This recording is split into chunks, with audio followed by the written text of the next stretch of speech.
that is putting the pieces back into place. The Martian race was partially wiped out by a comet that struck the Earth nearly 16,000 years ago. In retaliation, they created another complex that would create a Merkaba in an attempt to take over the world. It failed, and the Merkaba grew unstable and began ripping open the dimensional levels. It was the biggest catastrophe the Earth has ever seen.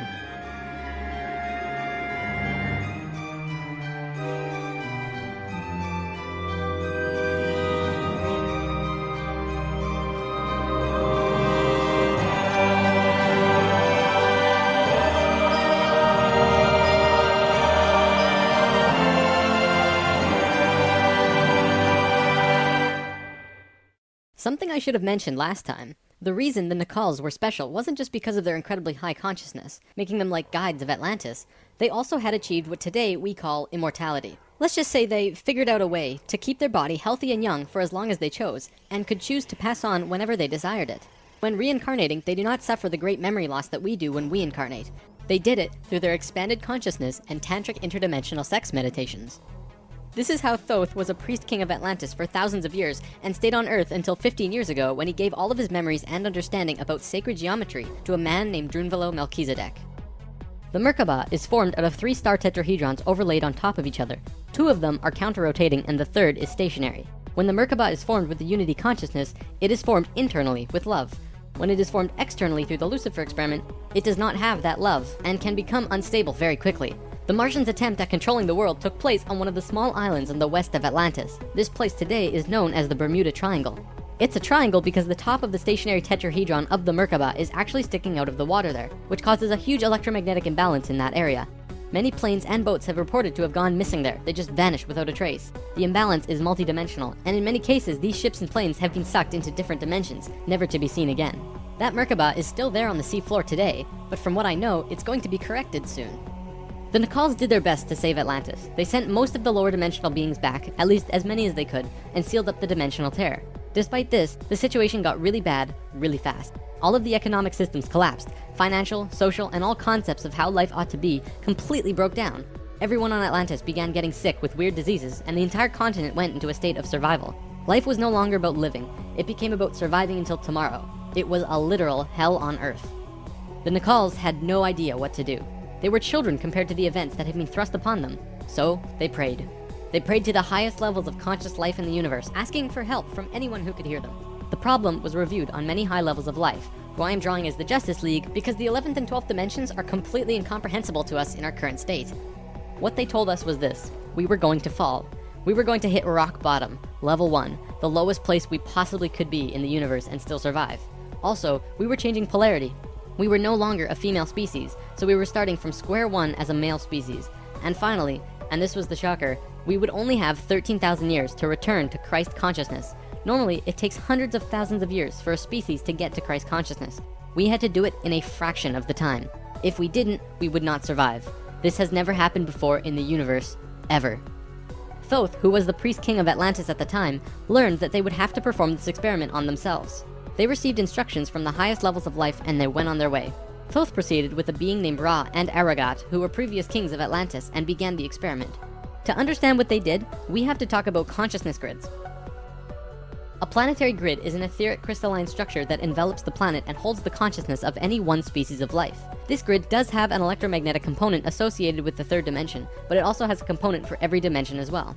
These grids are geometric, of course, and science will eventually discover that there is a grid for every species in the world. Each of these grids have their own geometry and are unique. There's not another one like it, just as the species itself are unique. These grids give off light as well, and from space they can be seen as the source of the bluish glow around the Earth. What Thoth and friends had to do was create a synthetic Christ consciousness grid, allowing humans to ascend to Christ consciousness in a very short time.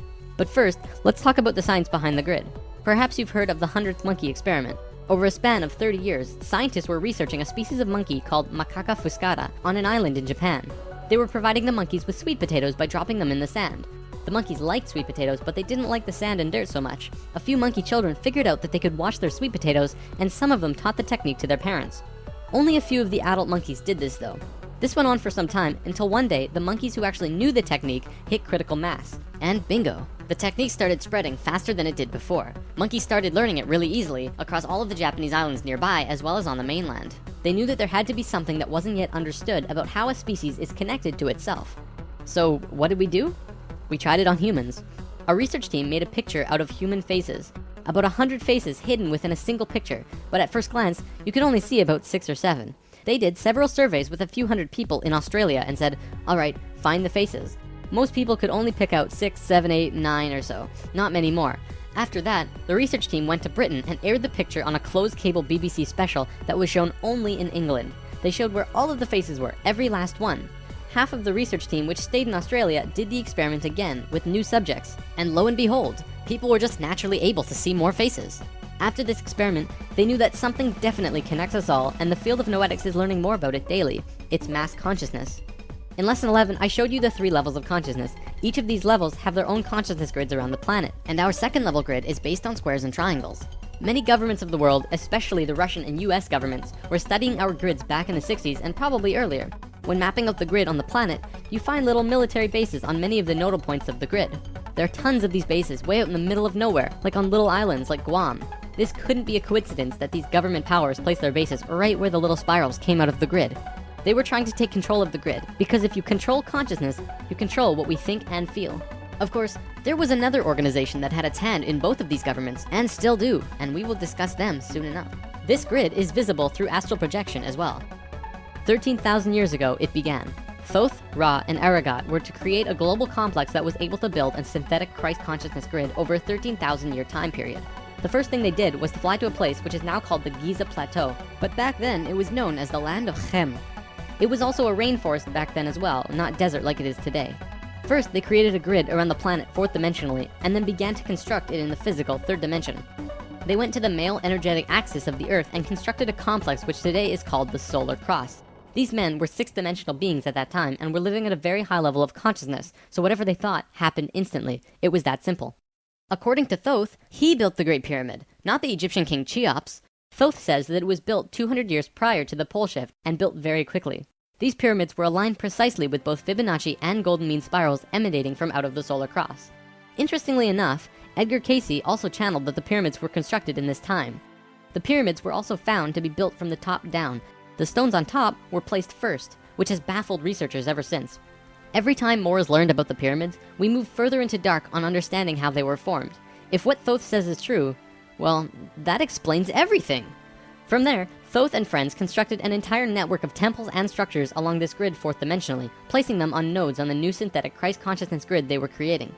All of them were made with Fibonacci or golden mean spirals, and all of them were mathematically referred back to the solar cross in Egypt through the Great Pyramid. The creation of all of the sacred sites on the planet were no accident. It was a single consciousness that created them all, from Machu Picchu to Stonehenge to Zaghuan, you name it. There are a few exceptions, but most were created by a single awareness as part of a unity consciousness grid. Although the Great Pyramid was done all at once, many of these ancient structures of the world were made 4th dimensionally and slowly dropped in frequency until they manifested on the 3rd dimension over a long period of time. Richard Hoagland's research brings this forward, but he wasn't the first either. They showed how one sacred site is extrapolated from another to another to another. A hot topic of discussion right now are ley lines. These are simply geometric relations between sacred sites. Archaeologists are now finding these huge connections between major spiritual sites on the globe, and now we know why they're connected. These sites had to be built physically so that the Christ consciousness grid could manifest. In a way, think of the physical sites as the wiring of a giant wireless electrical system, and then it needs about 13,000 years of continuous energy flow for it to actually turn on. And just so that you're not left in suspense, yes, the grid was completed. It came to life and is now active, though not really used. Congratulations, Earth, we actually survived. Not only has Thoth told us this in person, but he's also written it down in the Emerald Tablets. These tablets were left in the Great Pyramid thousands of years ago. There are 12 tablets in total, formed from a substance created through alchemical transmutation. They are imperishable, resistant to all elements and corrosion. Their atomic structure is fixed in place, and no change can ever take place. In that respect, they violate the material laws of ionization. These tablets share a great wisdom, and you can read them at over 100 different levels of consciousness, and you will always understand them differently. If you're interested in this stuff, you should definitely consider reading them. As you can probably tell, Thoth plays a pretty large role in what happened. Most of this information comes from him. Thoth also provided most of this information about the flower of life and its geometric relationship to consciousness with us. And this stuff is tied intimately to the geometry of the universe. Considering the quality and quantity of information that he has shared, it makes you really start considering that this next part can be true. The Great Pyramid has a legendary missing capstone. According to the Emerald Tablets, deep under the Great Pyramid, there's a room called the Hall of Records. This room was not built by Thoth and long predates the Atlantean civilization. Within the Hall of Records is the capstone of the pyramid, which is 5.5 inches high, solid gold, and completely holographic image of the Great Pyramid. It has all of the little rooms and everything. However, this leaves us with a 24 square foot piece of the Great Pyramid that's missing. If what Thoth says is true, that missing piece actually belongs to a very special airship that exists on Earth. And the way to the airship is through the Sphinx. The Sphinx, according to Thoth, is not 12,000 years old, but dates back over 5.5 million years on Earth. Deep under the Sphinx, about 1 mile down, is a round room with a flat floor and flat ceiling. Inside this room is the oldest synthetic object on Earth. The object is about 2 city blocks in size. It's round like a disc and has a flat bottom and top. It is also only about 3 atoms thick, except for a pattern on the top and bottom which looks like this. This pattern is 5 atoms thick.